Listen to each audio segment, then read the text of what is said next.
উস্কানি দিচ্ছিল এবং পরবর্তীতে ওখানে উপস্থিত সিএনজি চালক, রিক্সা চালক তাদেরকে বিভিন্নভাবে নিয়ে এবং তারা লাঠি টুটা নিয়ে রড নিয়ে এসে আমাদের যে দাদারা ছিল এবং আমাদের জগন্নাথ হলে যে কয়েকজন ছেলেমেয়ে ছিল তাদেরকে প্রচুর লাঠি দিয়ে মারছে এবং আমাদের যে দিদি ওদিকে রিক্সা নিয়ে আসতেছিল সে পড়ে গিয়ে প্রচণ্ড ব্যথা পাইছে।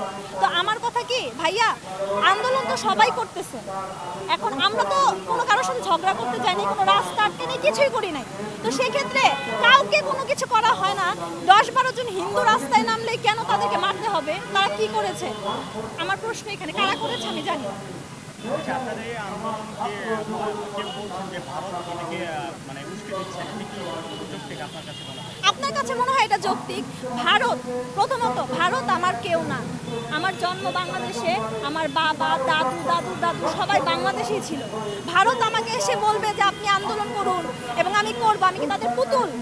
আপনাদের কি মনে হয় যে বাংলাদেশের মানুষ ভারতের মানুষের পুতুল? ভারতের মানুষ যখন পদ্মার পানি ঢেলে দেয়, ফারাক্কা বাঁধ খুলে দেয়, তারা তো কখনোই বিচার করে না যে সেটা হিন্দু না মুসলিমের বাড়িতে যাচ্ছে। ভারত শুধুমাত্রই আমার প্রতিবেশী রাষ্ট্র, এছাড়া ভারতের সাথে কোনো ধরনের কোনো সম্পর্ক আমার নাই এবং আমার এই আন্দোলন কোনোভাবেই ভারত দ্বারা প্রভাবিত না। আমাদের একটাই কথা, আপনারা সরকারকে বলেন, সরকার 8 দফা নিয়ে কথা বলুক, 8 দফা যদি মেনে নেওয়া হয় একটা হিন্দু রাস্তায় থাকবে না। সেটা কে করতেছে তাহলে বুঝাই গেল, আপনারাই বুঝতে পারবেন যে আন্দোলনের 8 দফা যদি পূরণ করাই হয় তারপরে যদি হিন্দু রাস্তায় থাকে তাহলে একটা প্রশ্ন আসতে পারে, তাহলে কেন আছে? এখনো পর্যন্ত 8 দফার কোনো দফাই মেনে নেয় নাই, ওটা নিয়ে কোনো কথাই বলে নাই, তাহলে কিভাবে আপনারা বলেন যে ভারত করতেছে কিনা? আর ভারতের আমাদের এই আন্দোলনের সাথে ভারত কেন থাকবে?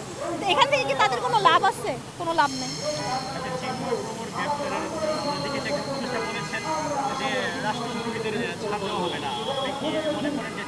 আচ্ছা, এখন আমি বলি, বৈষম্য বিরোধী ছাত্র আন্দোলনের সভায় তো আপনারা ছিলেন আশা করি। একটা আন্দোলন যখন করা হয়, আমি ধরুন আন্দোলনে ডাক দিয়েছি, আমি মঞ্চে বক্তব্য দিচ্ছি, এখন আমি মঞ্চে যখন বক্তব্য দিচ্ছি তখন দেখলাম যে আমারই আন্দোলন থেকে একটা মানুষ পিছন থেকে গিয়ে বাংলাদেশের পতাকায় বসে ঝাড়ু দিতেছে, ধরেন বাংলাদেশের পতাকাকে নিয়ে মানে অবমূল্যায়ন করতেছে।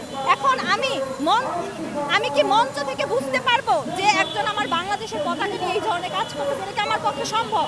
এখন রাষ্ট্র যদি আমাকে রেখে ওই ছেলেটার কাজ করার জন্য আমাকে 1 নাম্বার আসামি করে, সেখানে কি আমার কোনো দায় থাকা উচিত কিনা? আমি তো বলি নাই, আমি আমার মাথায় বাংলাদেশের পতাকা রাখছি, আমার হাতে আমি বাংলাদেশের পতাকা রাখছি, পিছন থেকে কে না কে কি সেজে এসে বাংলাদেশের পতাকা অবমূল্যায়ন করলো, সেটা তো কোনো পক্ষে আমার দায় হতে পারে না।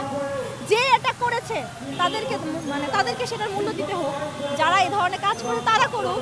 কিন্তু আমার কাছে যতটুকু মনে হয় যে 8 দফার আন্দোলনটাকে দমনিত করার জন্যই শুধুমাত্র এই ধরনের কাজ করা হয়েছে। কারণ বাংলাদেশের পতাকা যেখানে একটা আন্দোলনে শুরুই হয় জাতীয় সঙ্গীত গেয়ে, বাংলাদেশের প্রতি সম্মান রেখে, সেখানে কোনোভাবেই একজন ব্যক্তি রাষ্ট্রদ্রোহী হতে পারে না। এটা অন্তত আমার মত।